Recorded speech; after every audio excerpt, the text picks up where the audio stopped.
Comelec Chairman George Garcia bears his suspicions on the origin of alleged fake deposits.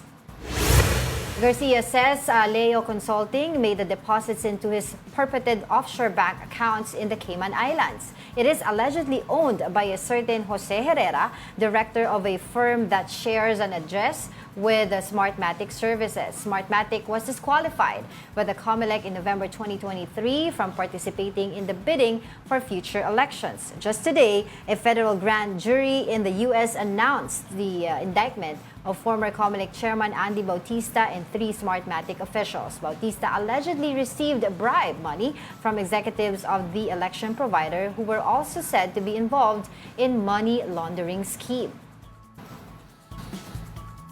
Let's talk more about the issues surrounding Comelec. We have with us on the line Chairman George Garcia. Good morning, Chairman. Thanks for joining us today. Good morning, Ma'am Angela at Sir Diego. Good morning to all the televiewers. Of course, Chairman, yung gusto namin malaman yung reaction po ninyo dito sa indictment ni ex-Chairman Bautista at saka po kasama yung mga ilang Smartmatic executives.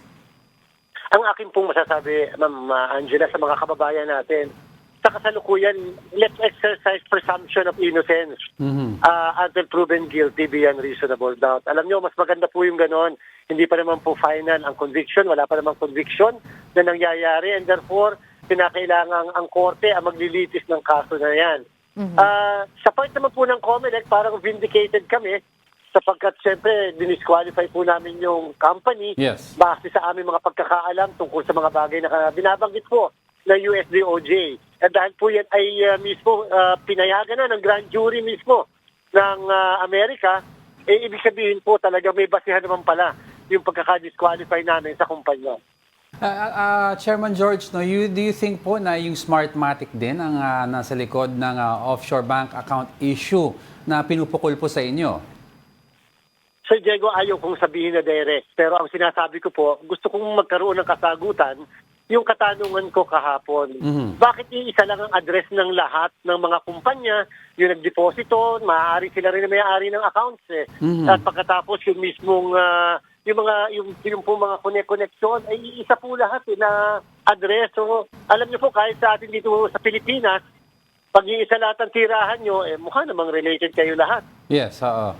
Chairman George, I'd like to clarify lang, no, kasi ang dami rin ng tatanong na sa social media kung bakit po specifically ikaw po ang puntirya sa issue na ito na ang dami-dami naman na mga commissioner din sa Comelec. Siyempre po dahil ang pinuno mismo ng ahensya, kapag pinukul mo, buong ahensya ang masasaktan. Nung una, kung natatandaan natin, Sir Diego, Ma'am Angela, ang sabi, isang opisyal ng Comelec. Isipin niyo po, para po yun shotgun approach. Lahat kami mababato ng putik. So ang ginawa ko po, sa mismong araw na yon na binanggit, yung bagay na yan, sinabi ko, ako yon. Ako yung pinagbibintangan, wag na tayo magpaikot-ikot pa. Yan po ang kadahilanan kung bakit ako ang pinupukol. At alam niyo po, nakakalungkot, Ma'am Angela at Sir Diego, lahat po ng accounts fake, yung lahat ng local accounts fake, yung lahat ng accounts sa Korea, nag-issue ng certification ng Korea, fake. At pagkatapos yung sa Cayman Island, fake din po, sabi po mismo ng dalawang bangko. And also, Chairman, kayo rin po ay nagpakita nitong mga ilang proof debunking these allegations. Can you tell us more about it?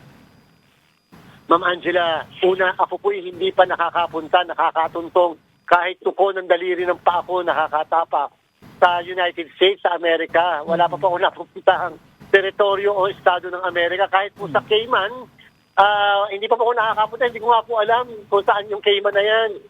So, ang sabi po ng dalawang bangko, lalo na sa Cayman, para makapagbukas ka ng account sa kanila, kinakailangan ikaw ay personally present. So paano po ako nakapagbukas kung hindi pa ako nakakapunta doon sa mga bangko, sa mga bansang yun? Lalo na po sa Amerika. Napakahigpit ang Amerika sa kanilang banking laws at dahil sa kanilang karanasan noong 9/11, kaya meron silang Patriot Act na tinatawag. At alam niyo po, ang nakakalungkot po dito, pati po properties. Binintangan ako na may mga properties abroad. Pinuntahan po lahat ng mga kasamahan ko sa komisyon, ang Hong Kong at saka ang Singapore, ay hindi po nag-i-exist yung mga properties na yan. Yung po local banks, 6 na local banks, lahat po yun nagsabi, peke ang account at hindi po makatotohanan at wala pong ganung pangalan sa kanila pong mga bangko. Ano po ba ang plano po natin na para po dito sa issue na ito? Ako po, lahat ng mga bagay na yan ay akin pong naisulat sa National Bureau of Investigation sa ating Anti-Money Laundering Council. Pinapabayaan ko pong sila ay makapag-imbestiga ng malawakan. Natulungan ko naman po kahit paano na mga pagsisimulan ng investigasyon. Aasa po ako sa mga resulta ng kanilang investigasyon. Bagamat may mga nagsasabi mga grupo na sila ay magpa-file ng mga kaso laban doon sa mga nag-aakusa sa akin, laban doon sa mga nameke ng mga dokumento, hindi ko po sila pipigilan sapagkat siya naman po ay kanilang karapatan. Ang sa akin lamang po, importante, maprotektahan ang komisyon at all costs. Hindi na baling magbuwis ng buhay. Alang-alang lamang para sa bayan at para ang komisyon ay laging pinagkakatiwalaan ng sambayanan. Speaking of Chairman, I'd like to take this opportunity na rin po. Sabi niyo, you have to protect the Commission at all times. At we all know po na approaching na yung midterm elections and very busy ang COMELEC sa preparations. Now, how are these issues affecting po paano po nagtatrabaho ang COMELEC in preparation? Kasi you're going to be busy also back and forth trying to prove your innocence po at hinahabol niyo po yung gumagawa nitong mga issue. Sir Diego, doon po lalo po naging matibay ang samahan sa COMELEC.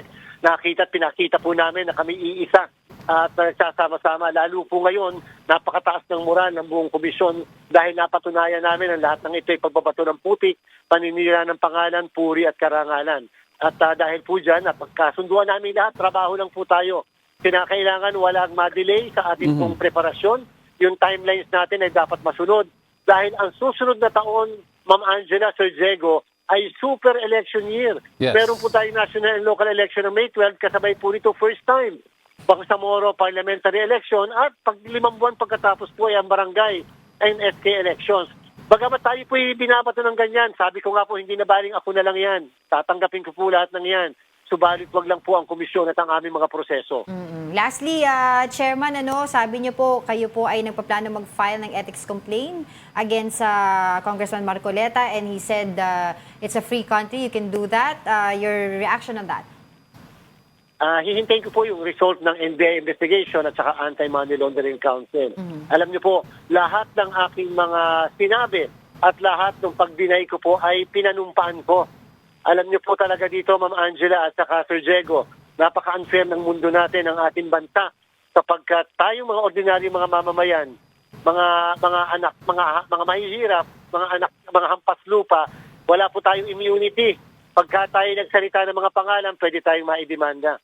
Subalit meron po tayong mga iilang tao na kahit magsalita at mag-akusa at magbato ng putik sa mukha ng iba, ay hindi po pwedeng kasuhan. Ang tawag po doon, immunity. Alright, thank you so much for your time. That was COMELEC Chairman George Garcia. Maraming salamat po.